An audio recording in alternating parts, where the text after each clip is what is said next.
नमः संस्कृताय। संस्कृत प्रभा चैनल पर आप सभी का हार्दिक अभिनंदन है।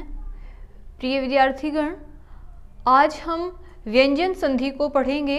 जैसा कि आपने पहली वीडियोज़ में देखा होगा कि हमने स्वर संधि को पढ़ा था और उसके साथ साथ स्वर संधि के जो प्रमुख भेद हैं, दीर्घ संधि, यण संधि, वृद्धि संधि, गुण संधि, पूर्व रूप संधि, पर रूप संधि, प्रकृति भाव संधि, इन संधियों को हमने वहाँ पर पढ़ा था। आप उनका रिवीजन करने के लिए उधर YouTube चैनल पर, संस्कृत प्रभा चैनल पर इन स्वर संधि का अध्ययन कर सकते हैं। अब हम उसी क्रम में व्यंजन संधि को पढ़ेंगे और व्यंजन संधि के प्रमुख भेदों में सबसे पहले हम श्चुत्व संधि का यहाँ पर अध्ययन करने वाले हैं, चर्चा करने वाले हैं। तो व्यंजन संधि किसको कहते हैं? जैसा कि स्वर संधि में था कि जब हम दो स्वरों का योग होगा तब क्या होगी? स्वर संधि होती है अर्थात। और यहाँ पर क्या है कि व्यंजन संधि में आपको क्या मिलेगा? यहाँ पर केवल व्यंजनों का ही योग नहीं होगा, अपितु व्यंजन संधि में व्यंजन के बाद आपको क्या भी मिल सकता है? स्वर भी मिल सकता है और व्यंजन वर्ण भी मिल सकता है। परंतु स्वर संधि में ऐसा नहीं था। वहाँ पर दोनों ही जो वर्ण होंगे, पूर्व वर्ण और पर वर्ण, दोनों में क्या मिलेगा? स्वर कोई वर्ण होगा। यहाँ पर आप देख सकते हैं परिभाषा भी लिखी हुई है कि व्यंजन के बाद स्वर हो या व्यंजन हो तो जो विकार होता है स्वर और व्यंजन के आने पर, व्यंजन के बाद, उसे हम व्यंजन संधि कहते हैं। उदाहरण के रूप में आप उसमें देखेंगे कि पूर्व वर्ण में आपको व्यंजन ही मिलेगा, पर वर्ण क्या हो सकता है? स्वर या व्यंजन। तो हम पहले स्वर का उदाहरण देखते हैं। वागीशः उदाहरण है। इसमें क्या है? इसका विच्छेद, संधि विच्छेद क्या बनेगा? वाक ईशः। अब यहाँ पर आपको परवर्ण क्या मिला है? स्वर मिला है। ये नहीं कि दो व्यंजनों के योग होने पर व्यंजन संधि होगी, नहीं। व्यंजन के बाद आपको स्वर भी मिल सकता है और व्यंजन भी मिल सकता है। तो यहाँ पर ईशः जो है वो हमारा स्वर है। और वागीश में फिर क्या होगा वो हम आगे भेद पढ़ेंगे। यहाँ पर केवल इतना ही कि स्वर आने पर इसमें परिवर्तन किस में हुआ है? व्यंजन में। वहाँ पर स्वर में परिवर्तन होता है और यहाँ पर व्यंजन में परिवर्तन होगा। वागीशः ऐसे ही आप देखेंगे कि व्यंजन के बाद व्यंजन के आने पर, तो सचित, यहाँ पे चित में च जो है वो व्यंजन वर्ण है, तो इसमें यहाँ पर दो व्यंजन का योग है, व्यंजन प्लस व्यंजन, और यहाँ पर व्यंजन प्लस स्वर का योग है। आगे हम व्यंजन संधि के प्रमुख भेदों में श्चुत्व संधि पर चर्चा करते हैं। श्चुत्व संधि का जो प्रमुख सूत्र है वह है स्तोः श्चुनाश्चुः। पाणिनि अष्टाध्यायी में यह सूत्र दिया हुआ है। तो स्तोः श्चुनाश्चुः का अर्थ क्या है? स्तोः, स्तु, आपने सकार स्तु से किसको लेना है? सकार स को लेना है, और तू से जो हम कु चु टू तू पु कवर्ग तवर्ग चवर आदि पढ़ते हैं, तो यहाँ पे तू अर्थात तवर्ग। तो यहाँ पे षष्ठी विभक्ति दी हुई है। षष्ठी का मैंने पहले भी बताया था, अकह सवर्ण दीर्घ में आया था। ऐसे ही इको यणची इकह में क्या थी? षष्ठी। ऐसे ही यहाँ पे स्तोह है, दो वर्ण है, सकार और तू, तवर्ग है, तो द्विवचन आया है यहाँ पे। तो इसके स्थान पर, सकार और तवर्ग के स्थान पर क्या? प्रथमा विभक्ति वाला आदेश। श्चुः क्या है? प्रथमा का एक वचन। क्या होता है? सकार के स्थान पर शकार और तू तवर्ग के स्थान पर चवर्ग। जैसे तू आप देखेंगे यहाँ पे स्थानी और आदेश। सकार के स्थान पर शकार, तालव्य दंत्य के तालव्य शकार होगा। और आगे देखेंगे तवर्ग के स्थान पर त के स्थान पर च, क्योंकि इनमें क्या है? उच्चारण स्थान का साम्य है, इस कारण से तवर्ग के स्थान पर च और त के स्थान पर च, थ के स्थान पर छ, द के स्थान पर ज और ध के स्थान पर झ और न के स्थान पर य। इनके उदाहरण भी देखेंगे हम अभी। तो इस सूत्र का आपने सीधा सा अर्थ क्या है कि सकार और तवर्ग के स्थान पर, षष्ठी विभक्ति का अर्थ होता है के स्थान पर, तो ये दोनों वर्ण क्या है हमारे? स्थानी। स्थानी मतलब जिसके स्थान पर आदेश किया जाता है, ठीक है। इनकी संज्ञा क्या है? सकार और तवर्ग की स्थानी। और श्चु क्या है? आदेश वर्ण है, शकार और चवर्ग आदेश होगा। कब होगा? श्चुना। श्चुना का अर्थ है कि शकार और चवर्ग का क्या होने पर? योग होने पर। योग होने पर कहा है, ये नहीं कहा कि सकार के बाद क्या आएगा? शकार ही आएगा, और तवर्ग के बाद क्या आएगा? चवर्ग ही आएगा, ये नहीं कहा। क्या है? योग, अर्थात मिलने पर, इधर उधर कि आपको स्तु पहले हो और श्चु बाद में हो, या श्चु पहले हो या स्तु बाद में हो, दोनों ही स्थितियों में क्या होगी, श्चुत्व संधि होगी। अब हम इसका उदाहरण देखते हैं। रामश्येते, यहाँ पर हम इसका विच्छेद करेंगे रामश्येते का। रामश्येते। अब आप सूत्र में जो कहा गया है उसको यहाँ पर, उस शर्त को यहाँ पर घटाएंगे। क्या है कि सकार के स्थान पर रामस में स है अंत का वर्ण, क्योंकि अंतिम वर्ण में और इधर पूर्व वर्ण में संधि होती है, उनमें परिवर्तन होता है, पर यहाँ पर एक ही इसी वर्ण में दे रखा है पूर्व, और एक पूर्व परयोः जो है वो स्वर संधि में काम करेगा। रामश्येते। अब शेते कहा कि शकार का और चवर्ग का योग होने पर, अब यहाँ पर हमें क्या मिला है, पर वर्ण हमें क्या मिला है, शकार मिला है, इसका योग हो गया, मिल गया है। अब इसको क्या होगा, शकार के स्थान पर आप क्या करेंगे, शकार श्चु श करेंगे।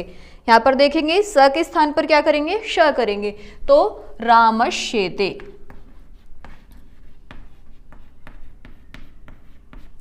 आगे हम देखेंगे सच्चित। सच्चित में क्या वर्ड है, सत और चित। यहां पर क्या है, तवर्ग के स्थान पर आपको त के स्थान पर क्या आदेश करना है, च। क्या मिलने पर किसका योग होना चाहिए, शकार या चवर्ग। इसमें क्या मिला है हमें, वहां पर शकार का योग था, यहाँ पर किसका योग है, चवर्ग का योग है। तो यहाँ पर त जो है, तकार जो है किसमें परिवर्तित हो जाएगा, चकार में। सच्चित, दोनों को मिलाकर सच्चित। इसी प्रकार से आप याच्या को देख सकते हैं। इसमें क्या है, याच्या वर्ड है, याच्या। इसका विच्छेद करेंगे, क्या है, याच और ना, ये है। परिवर्तन कहां पर करना है, यहाँ पे चवर्ग तो है ही, क्योंकि हमें तवर्ग को क्या बनाना है, चवर्ग। तो चवर्ग तो पहले से ही ऑलरेडी, तो हमें न में परिवर्तन करना होगा। उन्होंने कहा था कि पहले भी मिल सकता है और बाद में भी मिल सकता है। यहाँ पे हमें चवर्ग कहाँ मिला है, पूर्व में योग हो गया। ये नहीं था कि निश्चित ही है कि आपको क्या है, तवर्ग के बाद ही शकार मिलेगा, वो शकार मिलेगा या चवर्ग मिलेगा, ऐसी हमारी यहाँ पर शर्त नहीं है। पहले भी हो सकता है, बाद में भी। इनमें सब में क्या था, बाद में शकार का योग था, यहाँ चवर्ग का बाद में योग था। इसमें क्या है, चकार का योग क्या है, पहले ही हो गया है। तो यहाँ पर चवर्ग का योग होने पर त थ द ध न, न देखिए पंचम वर्ण है, तो चवर्ग का पंचम वर्ण क्या है, य, तो उसके स्थान पर क्या हो जाएगा, य, याच्या।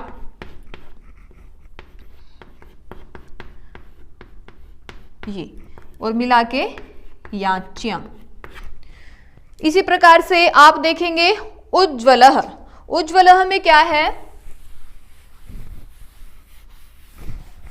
विच्छेद में मिलेगा हमें उत्ज्वलः, उत और ज्वलः। अब यहां पर क्या है, च छ ज किसका योग होना है, शकार या चवर्ग का। तो च छ ज, चवर्ग में क्या आता है, ज आता है, योग हो गया है। अब किसके स्थान पर करना है आदेश, स्थानीय क्या है हमारा, तवर्ग। तवर्ग में क्या है, तकार। तकार के स्थान पर क्या होता है, ये होता है, तकार के स्थान पर च होता है। अब यहाँ पे उज्ज्वलः, द होगा, और द के अकॉर्डिंग ही यहाँ पे तीसरा वर्ण जो है उज्ज्वलः।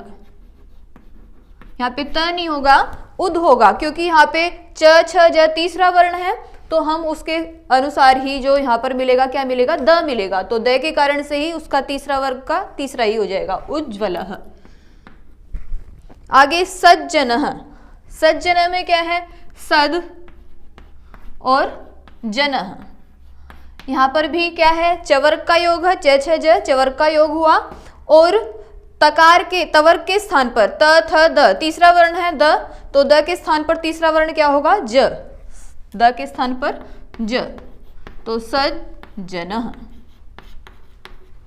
इसी प्रकार और बहुत से उदाहरण इस संधि के आप देख सकते हैं। हमें ये देखना है कि हमें जिस यदि हमें क्या शब्द दिख रहा है, तीसरा दिख रहा है, तो तवर्ग का भी वहां पे कौन सा वर्ण होगा, तीसरा ही होगा।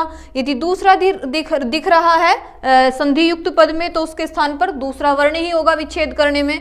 और यदि चवर्ग दिख रहा है, जैसे चवर्ग के तो आपने कई सारे उदाहरण देखे हैं, सच्चित, तो यहाँ पे विच्छेद करेंगे सच्चित। ऐसे ही रामश्येते, तो रामस आपको जो शकार वाला पद मिलेगा वहां पे आप विच्छेद करते वक्त क्या लिखेंगे, दंत्य सकार, रामश्येते। ये हमने ष्टुत्व संधि को पढ़ा। ष्टुत्व संधि के लिए आपको मुख्य सूत्र एक ही है, स्तोश्चुनाष्टु, और इसमें आप याद रखेंगे कि ये स्थानी है, ये आदेश है और इसका योग होना है। योग का अर्थ है मिलना, ये नहीं कि आपको शकार सकार के बाद ही मिलेगा, चवर्ग आपको तवर्ग के बाद ही मिलेगा, ऐसा नहीं है। आगे पीछे हो सकता है, पहले पद में भी हो सकता है, दूसरे पद में भी हो सकता है। तो षष्ठी के स्थान पर आदेश होता है, तो षष्ठी यहाँ पे स्तोह में है और इसमें प्रथमा विभक्ति है, तो सकार के स्थान पर शकार और तवर्ग के स्थान पर चवर्ग होगा, श्चुना शकार और चवर्ग के मिलने पर। अब आप इसी क्रम में ष्टुत्व संधि के बाद ष्टुत्व संधि पर आ रहे हैं। तो ष्टुत्व संधि के लिए आपको उस सूत्र से भी कुछ सहायता लेनी है जो हमने पहली संधि में ष्टुत्व संधि में प्रयोग किया है। तो इसका मुख्य सूत्र क्या है, ष्टुनाष्टुः। जैसा कि मैंने आपको स्वर संधि में भी बताया था कि इन सूत्रों में यही इनकी विशेषता है सूत्र की, कि जो पीछे सूत्र होता है उससे हम क्या लेते हैं, अनुवृत्ति लेते हैं, और सूत्र में क्या हो जाता है, लाघव आ जाता है। तो स्तोश्चुनाष्टु में जो स्तोह था कि किसके स्थान पर हमें क्या करना है, यहाँ पर हमें केवल दो कंडीशन दी हुई हैं कि किसका योग होने पर, जैसे वहाँ पे था श्चुना, तो यहाँ पर क्या है श्टुना, कि शकार मूर्धन्य शकार और टवर्ग का योग होने पर क्या होता है, शकार और टवर्ग किसके स्थान पर होता है, वो हम स्तोश्चुनाष्टु, स्तोह जो शब्द था उसकी अनुवृत्ति यहाँ पर ग्रहण करेंगे, स्तोह ष्टुनाष्टु, स्तोश्चुनाष्टु और ष्टुनाष्टु। तो स्तोह अर्थात सकार और टवर्ग के स्थान पर क्या होगा, शकार और टवर्ग। वैसे ही स्थानी और आदेश जैसा वहां पर था, इसी प्रकार से यहाँ देखेंगे कि स्थानी जिसके स्थान पर हमें क्या करना है, आदेश करना है, जिसके स्थान पर हमें बदलना है। तो स्थानी क्या है, वही है स्तोह, सकार और तवर्ग में कोई परिवर्तन नहीं है स्थानी में। तो सकार और तवर्ग त थ द ध न, और आदेश क्या करना है, आदेश में परिवर्तन है, वहां पर श्चु था और यहाँ पर क्या है, श्टुः। तो शकार स के स्थान पर क्या है, श, मूर्धन्य शकार कहते हैं इसको, वो तालव्य था और ये मूर्धन्य है, और जिसके स्थान पर आदेश करना है वो कौन सा सकार है, दंत्य। तो तवर्ग के स्थान पर टवर्ग और त के स्थान पर क्रमशः, त के स्थान पर ट, थ के स्थान पर ठ, द के स्थान पर ड, ध के स्थान पर ढ और न के स्थान पर न। जो भी जिस वर्ग का जिस क्रम में पहले का पहला, दूसरे का दूसरा, जैसा पहला त है तो उसके स्थान पर पहला ही होगा, दूसरा थ है तो ट ही होगा, इसी प्रकार से आगे। तो हम इसके उदाहरणों को देख करके और सीखेंगे। रामषष्ठ पहला ही उदाहरण लेते हैं कि सकार के स्थान पर क्या होना है, मूर्धन्य शकार। तो रामषष्ठ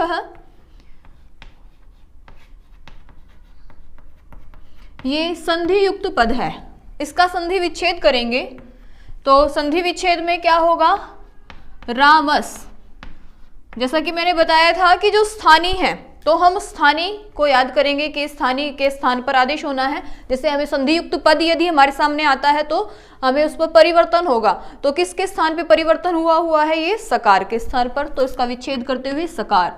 और षष्ठा में कोई परिवर्तन नहीं होगा क्योंकि इसका क्या होगा, योग होगा, किसका, शकार का और टवर्ग का योग होने पर। योग का मतलब है मिलने पर, अर्थात आपको जो शकार या टवर्ग है वो क्या होगा, पहले भी मिल सकता है, अर्थात पहले वाले पद में भी हो सकता है और दूसरे वाले पद में भी हो सकता है। तो शकार जो है आपको यहाँ पर कहाँ मिल रहा है, बाद में मिल रहा है, ये पहले पद में भी हो सकता है। तो सकार के स्थान पर क्या परिवर्तन करना है, आदेश क्या करना है, श, तो र स के स्थान पर आप क्या आदेश करेंगे, श। तो क्या हुआ, रामश और इधर षष्ठ। और जब इसको ये हलंत रूप में लिखा हुआ है तो आधे रूप में कैसे लिखते हैं इसको, इस प्रकार से, तो रामश षष्ठ। ठीक है, आगे हम देखते हैं कि तकार के स्थान पर क्या आदेश होता है, ट, टवर्ग का प्रथम अक्षर क्या है, टकार, तो तकार के स्थान पर क्या होगा, टकार। जैसे तट्टिका, तट्टिका शब्द को आप लिखा हुआ देख रहे हैं, इस रूप में लिखा हुआ है तट्टिका। यहाँ पर आपको दो टकार दिखाई दे रहे हैं, तो आपका ध्यान एकदम जाना चाहिए कि पहला जो टकार है वो स्थानी क्या है, उसके स्थान पे तवर्ग, जैसा कि निर्देश में दे रखा है। तो यहाँ पर इसका विच्छेद करते हुए क्या होगा, तत् और टी का परिवर्तन कहाँ होगा, तवर्ग के स्थान पर तवर्ग, तकार के स्थान पर टकार। तो हम तकार के स्थान पर क्या करेंगे, टकार करेंगे। किसका योग मिला है यहाँ पर, टवर्ग का, क्योंकि क्या था कि शकार और टवर्ग का योग होने पर तो हमें यहाँ पर शकार का योग मिला था, शकार मिला था, और इधर क्या मिला है, टकार मिला है। तो तट प्लस टी का, और इसको जब आधा लिखते हैं तो इस रूप में भी लिख सकते हैं, तट टी का, और जैसा कि ये है रूप, इस रूप में भी लिख सकते हैं, अलग अलग भी लिख सकते हैं और नीचे भी लिख सकते हैं। आगे है उड्डयनम। उड्डयनम में आप देखेंगे संधि युक्त पद क्या बन रहा है, उड्डयनम। उड्डयनम में आपको 2 डकार दिख रहे हैं, ठीक है। तो आप देखेंगे कि सभी कैसे हैं, हलंत हैं, हलंत के स्थान पर हलंती आदेश हो रखा है। तो जो हलंत अक्षर है वो क्या है, हमारा परिवर्तित व्यंजन है। तो उसके स्थान पर ही हमें देखना है कि इसके स्थान पर क्या परिवर्तन हो रखा है। तो आप इसको देखेंगे ट ठ ड, तीसरा वर्ण है टवर्ग का। तो इसी प्रकार से तवर्ग का तीसरा वर्ण क्या है, त थ द, कौन सा है, द। तो हम इस पे क्या करेंगे, तीसरा वर्ण ही करेंगे विच्छेद करते वक्त। तो उद और डयनम। बहुत आसान सा तरीका है कि आप उस वर्ग के जिस भी अक्षर को वहां पर देख रहे हैं उसी वर्ग का अक्षर जो है, तवर्ग जो हमें स्थानीय, जिसके स्थान पर हमें परिवर्तन हुआ मिला है, उसको हम विच्छेद करते वक्त वहां पर लिखेंगे या देखेंगे, समझेंगे। तो यहाँ पर उद्डयनम, अब इसको संधि युक्त बनाएंगे तो उसी रूप में द के स्थान पर क्या हो रखा है, ड। देख भी रहे हैं आप, द के स्थान पर ड हो करके उड्डयनम।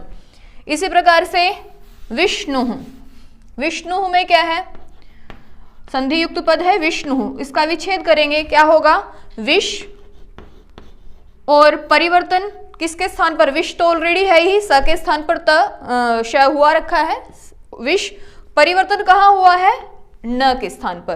क्या था यहाँ पे, विष, और आप देखेंगे त थ द ध न, तो यहाँ पर क्या होगा, न होगा, परिवर्तन हुआ वर्ण आपको न मिल रहा है, उस ट ठ ड ढ न, तो न के स्थान पर क्या हो रखा है, नकार हो रखा है, ठीक है।